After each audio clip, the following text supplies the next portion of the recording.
A ver, se supone que desde aquello que se llamó siglo de las luces había quedado claro la importancia de la ciencia y del derecho para el avance social. Sin embargo, con la pandemia o el cambio climático hemos visto que ha sido el culmen del negacionismo científico y hoy estamos ante el negacionismo del derecho, o mejor dicho, ignorarlo o hacer lo que venga en gana con él. Muchas veces nos han dicho además que la justicia hace lo que indica la ley, pero hoy vemos con pasmosa claridad que el derecho tiene mucho de interpretación. Eso sí, lo grave es usar el derecho para enfrentar y lo grave es también que esa interpretación sea buena o mala según quién la emita y según quién la reciba. Por partes, dice el preámbulo de nuestra Constitución su voluntad de garantizar la convivencia democrática. Por lo tanto, ese tendría que ser el marco para resolver un conflicto político. Hay quien dice que el problema máximo de España ha sido Cataluña. Yo creo que fue el terrorismo etarra, porque había muertos. Y aún así hubo indultos en todos los gobiernos. Ya advertía Aznar hace años ante una pregunta de la periodista Isabel San Sebastián sobre ETA y el incumplimiento de las penas, que estas cuestiones no se pueden plantear en términos dramáticos y que cumpliendo la ley, el espíritu debía de ser siempre estar abierto y generoso por la paz. En este marco, entonces, la amnistía se puede interpretar, que puede gustar más o menos, pero al fin y al cabo es una propuesta más. En cambio, sin haber ni siquiera salido una palabra publicada, pues ya hemos visto las grietas enormes en la justicia con enfrentamientos entre asociaciones e instituciones como el Consejo General del Poder Judicial, que ha pretendido decirle en un comunicado al Parlamento incluso qué debe hacer. Decían en Jueces y Juezas para la Democracia lo terrible de un consejo que entra en la lucha partidista, aparte de qué legitimidad tienen unos vocales que llevan 5 años con el mandato caducado. A veces con tanto ruido, pues en vez de escuchar a los de aquí, conviene entonces salir a ver qué nos dicen fuera. Bueno, pues el Financial Times dice que a pesar de varios peros, la amnistía vale la pena. Y dice también que es un callejón sin salida para el PP si solo coincide con la extrema derecha.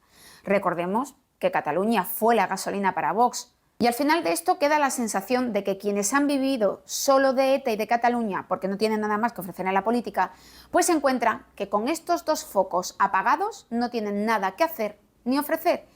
Y parece que ese es el problema de fondo, que se les acaba el chiringuito. Será el Tribunal Constitucional el que se pronuncie al final. El resto tendrá que asumir lo que diga.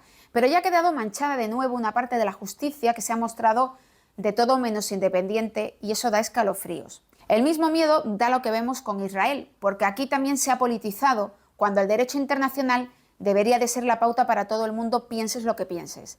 Se enfadan cuando hablamos de genocidio, cuando el propio exfiscal de la Corte Penal Internacional habla en esos términos y cuando la Corte Penal Internacional habla de crímenes de guerra. No es problema de quienes lo recordamos de que exista el derecho internacional humanitario. Supongo que todo, como tantas veces, radica en conceptualizar mal y en que esto también viene de lejos, porque Israel acumula resoluciones sin cumplir una tras otra. Y frente a quienes dicen que Palestina era una tierra autónoma desde los púlpitos políticos, pues habrá que ponerles a leer resoluciones, la 242, la 1860 o la 2334, donde la ONU pedía la retirada de las Fuerzas Armadas israelíes de los territorios ocupados, que la Franja de Gaza es territorio ocupado desde 1967, o que Israel es potencia ocupante. Todo esto por si no queda claro. No nos lo inventamos, está escrito y forma parte de ese derecho del que algunos se creen que son los únicos guardianes, mientras lo ocultan y desprecian cuando les interesa. Israel es impune ante los ojos de todos, no desde ahora, desde hace décadas. Mal vamos cuando volvemos a escuchar gritos de viva Franco, que no se caracterizaba precisamente por un buen derecho, o se aplaude o reconoce a un Israel que mata a población civil en contra del derecho internacional mientras es investigado por la Corte Penal Internacional.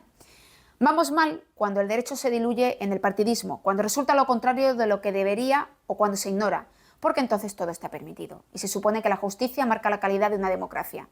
Hablaba antes del siglo de las luces. Ahora parece que de aquellas luces quedan pocas, que algunos están usando, despreciando, negando y pisoteando el derecho para ponernos al borde de un precipicio, justo porque era lo único que les impedía hacer lo que les daba en gana y por eso quieren mancharlo y destruirlo, para arrastrarnos a un futuro que se parezca más a un pasado y que frente a la luz es bastante oscuro.